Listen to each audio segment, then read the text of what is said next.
Guys, I'm bouncing in to correct, well, not correct something, but you know what? I went through the update yesterday and I was absolutely gassed about it. But I forgot to look at the 3 new characters. Stupid. 3 new... There are 3 new characters and I didn't look at them. So guys, I just want to say, today will be my last video until after Christmas. So I won't be doing a video tomorrow on Christmas Eve.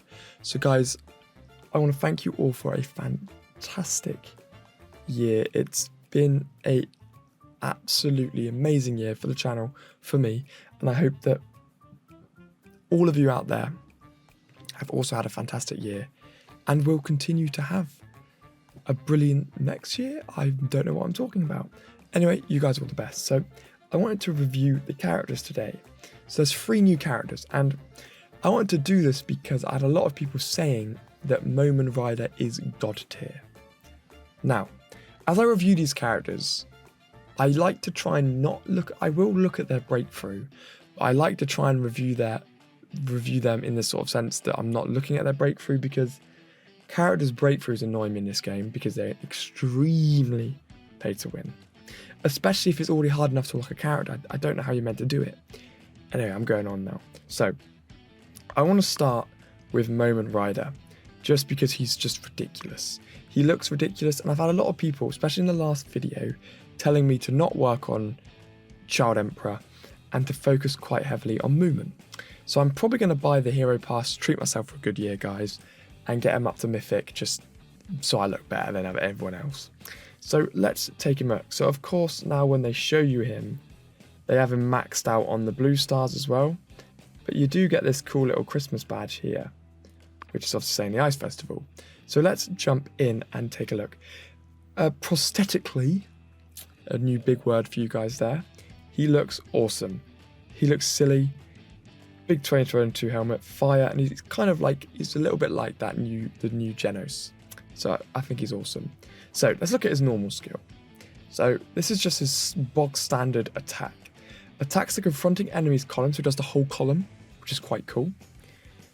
Dealing X amount of attack damage to each enemy. Nice. Flaming collision doesn't cause targets to recover rage. That's ridiculous. Attack damage increased to 140, increased to 160. So it goes up to 160 damage. The enemies don't encourage rage.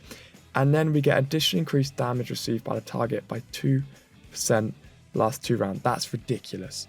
So you could shoot them down first, and then they're going to be open up for 20% more. So you could just use his basic attack and then use TT's Rain, and you could knock out a tank with loads of health, or kill one of the bosses, or kill a Carnage, or something like that. So that is pretty cool. And then of course, guys, that brings a nice follow-up of his follow-up move. Justice Crash. Justice Crash. Normal skill causes drive back and has a 50% chance to hit a driven back enemy, dealing, he normally throws his bike. But what I see here, and what I hope all of you can take away from this move here, is that the most important thing we have is that it can inflict stun. Now that's just going to be absolutely ridiculous. Justice Crash inflicts stun. It doesn't say might inflict stun. It doesn't say there's a chance. It does inflict stun, guys. So that is going to be very, very good. So this character is shaping up to be a lot like Christmas everywhere. Okay, so increase the attack of the ally with high strength by 30% of Mumen's attack. That's his active skill. So he's a little bit like Eyelashes. I apologise for doing that. He's a bit like Eyelash, but obviously ridiculous. Build his attack up, everyone else will get more attack. Increase the attack of the ally with the highest strength, so that's always going to be TT or Triple Staff Lily, or so, you know, this character I could use on my team instead of the electric, instead of plasma. So that is pretty cool. And then we've got when the round begins, grant the one allies with the lowest percent of HP a shield. That's just at the start of the round. That's stupid. Oh, I'm gonna cop that battle pass, and I'm going to get him maxed out. Let's see if I can 5-star him through this event. Now, if we go to his breakthrough, what do we have?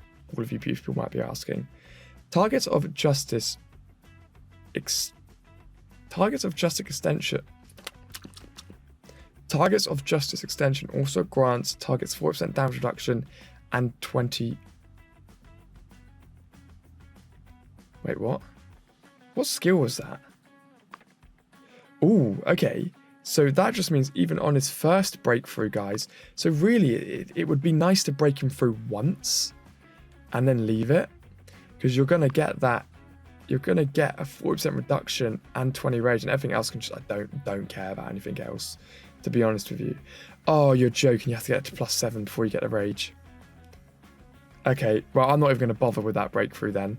But even without his breakthrough, guys, he is a mad character. I wouldn't suggest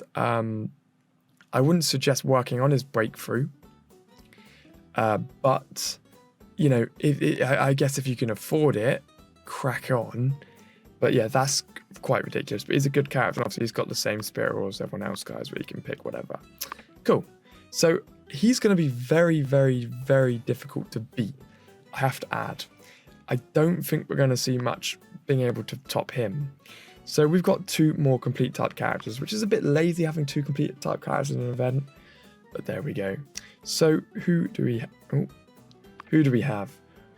It's just adding slowly every year. They'll just start to put Christmas hats on people. But we have Silver Fang and Watchdogman. So I want to do Watchdogman next. I think he's very, very, very, very lazy, because all they've done is just put a little Christmas hat on his head. Good job. But let's have a look. So attacks a confronting enemy, dealing attack damage and inflicting cold, reducing damage dealt by the target for 10 rounds. Sorry, 10% for 2 rounds. Pretty cool. If that doesn't bounce like he does on his normal one, he's going to be a bin off, in my opinion. I'm not going to get him anyway because he's a complete type character, but yeah. That, in my opinion, would mean he needs to be binned off. Then obviously we've got his normal skill causes knockback, and there's a 50% chance to chase and hit a knocked down enemy, dealing 100% attack damage and inflicting cold. Cold, they forgot to put a space there. Cold reducing damage dealt by the target. Okay, cool. So what is it we got? So it just increases damage 200%. That's pretty mad. Has active skill, and that's the one I'm looking forward to. He's nowhere near as good as the original Watchdogman. Attack the enemy with the highest strength, dealing 500% attack damage. There's a 50% chance to inflict frozen. So frozen is just like a more fancy word for stun, basically. So you can get it up to 600%. So basically, he's going to more or less always instantly kill someone. So that would be very good for the boss. After you've stacked some buffs on him with like King, Mumen. So if you had King, Mumen, TT on, and King did a special, Mumen did a special, and then TT followed up, he could have a lot of attack. So that could do a lot of damage to a boss. Then we've got, every time Watchdogman is attacked, inflict a stack of cold on the attacker. That's pretty cool if you put him at the front. Reducing their attack by 10% for 2 rounds, and there's a 20% chance to counterattack. The attacker dealing 20% attack damage every 1 stack of cold. Okay, that's quite cool. So he's just going to be able to get a nice counter. So that kind of gives me a little bit of Bang vibes. So he's okay, but I don't think he's as good as the original Watchdogman in my opinion. And I'm not going to touch him with a barge pole, guys. So is that what barge pole looks like? I don't know. So yeah, I'm going to leave him. But let's take a look at his limit breakthrough anyway. So this is when it gets to level 7. If the target is inflicted with cold, increase damage received by the target by 2% for 2 rounds. It's okay. And additionally deal 200% attack damage when counter-attacking. It's pretty good. When counter-attacking, Watchdogman grants a self-shield. It is okay, but again... it's getting it to +7 is the problem. So yeah, he's cool, but I'm not going to touch him. I don't think he's that good at all. Mumen Rider is still standing out the strongest. Then we've got Silver Bang here. So, he just looks so stupid. He just looks so good. So his normal skill, attacks the confronting enemy dealing damage. So if it goes up to level 5, additionally damage increases to 20% of target's max HP. Limit increases to 3000%. What?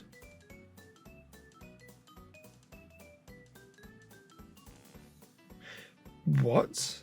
Additional damage increases to 20% of the target's max HP. Oh, so if it's like you're versing Melzard and he's got like a gajillion health, the max you can go up to is 3000. I mean, that's going to do some mental damage. So that's pretty cool. I think that's pretty solid to start off with. He's got his follow-up. Normal skill causes drive back, so he's a chance he can inflict cold as well. So you could have like a full cold team now, which is quite cool. Skill damage, yeah, that's okay. His active skill attacks, here it is, attacks all enemies, dealing each one 300% attack damage. Also inflicts cold, reduces damage dealt by target. That's mad. If you had him and TT on, Rain, hit everybody, that's going to be cool. I hope someone on my friends list, they probably will, maybe if not Fat Pow, we'll get him up to a fantastic level. Then we've got each time active skill is released, self-attack increased by 30% becomes immune to control. So Bang's pretty good. Now if I was going to tier really strong characters, if I was going to tier these really strong characters, I would really aim to really put them into a high tier. So I'm gonna have to go with Mumen. So if I do a little drawing here, guys.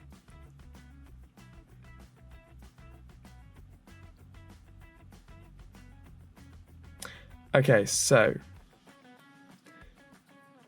S. What comes after S in the tier list? W. What comes after W? Q. Cool. So if I was going to put them into a tier list here, guys. Right. Oh, I just deleted it. I've got nothing left. So S, W, Q. I'd certainly have to put Mumen in S rank. In W rank, I'd put Bang. And in Q rank, I'd put Watchdogman. Now, these ranks mean nothing. Hope you've enjoyed this video. I'll see all you guys in the live stream on Christmas Day. Have a brilliant, brilliant, brilliant Christmas. Thank you all for a brilliant year. Me and Jonas are signing out. See you guys in the next one.